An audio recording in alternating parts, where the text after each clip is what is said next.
I had just arrived at work as the hospital's lead sonographer and was looking at the patient's schedule for the day when my boss told me to go immediately to the OR. The surgeon was requesting ultrasound guidance. That was all the information I was given. I had no idea what I was walking into. I wheeled the ultrasound machine into the OR. The patient was already sedated on the operating table. Plugging in the machine, I waited for instructions from the doctor. He barked at me to place the ultrasound probe on the patient's pelvis so he wouldn't perforate her uterus.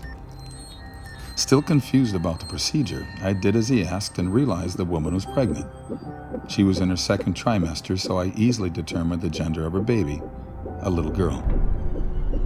Stunned, I watched the doctor thrust a catheter into the amniotic sac. The fetus dodged the catheter and tried to hide in the top of her mother's uterus to get away. In horror, I watched as he inserted a forceps clamp and grabbed her tiny leg. She writhed around in pain, trying to break free, but there was nowhere for her to go. Then the doctor pulled hard until her leg ripped away from her body. She recoiled and violently twisted around in pain and curled herself into a tight ball. But it was no use. The clamp grabbed her arm and she struggled to pull away. Her movements weakened now because she was dying. He pulled her arm off of her body. My vision blurred. My eyes filled with tears. The child again curled herself into a tight ball, but again, the device grabbed her other leg and it was ripped from her body. By now, her heartbeat had slowed significantly, but she was still alive.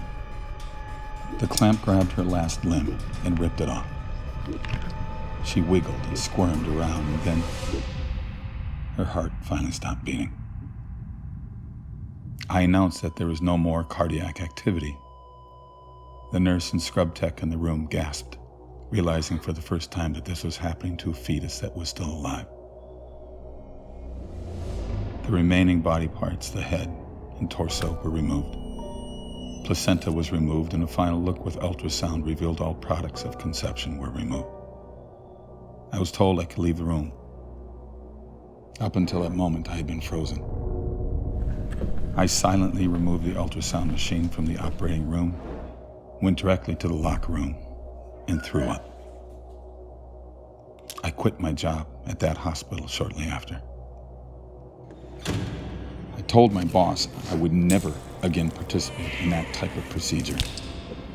I was having nightmares and could not escape the memory of what I had witnessed.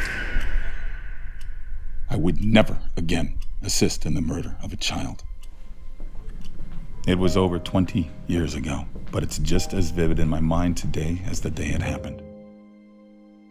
The saddest part is that this procedure is still happening today. People have no idea we are murdering babies in this way. They think it isn't a person, that it's just a mass of tissue. I'm so sorry for what happened to this little girl, for what I did to her. I'm sorry, sweetheart. I'm so sorry.